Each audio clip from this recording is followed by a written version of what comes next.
হযরত ফাতেমাতুজ জাহরা রাদিয়াল্লাহু আনহা শুনতেছিলেন আর উনি বলতেছিলেন, বাবা উলঙ্গ অবস্থায় মানুষগুলো যখন দাঁড়াবে আমরা সব উলঙ্গ হয়ে দাঁড়াবো নাকি? কি লজ্জা, কি লজ্জা, তো কেমন দেখা যাইব? আল্লাহর রাসূল বলেন, আল্লাহ পাকের জালাল আর কাহার আর বিচার দিবসের ভীতিটা এত ভয়ঙ্কর হবে, সবাই ইয়া নাফসি নাফসি করবে, নবীরা পর্যন্ত নিজের চিন্তায় পড়ে যাবে।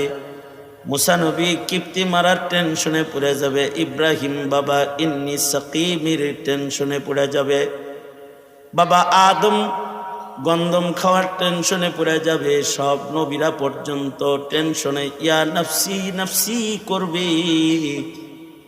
কেউ কারো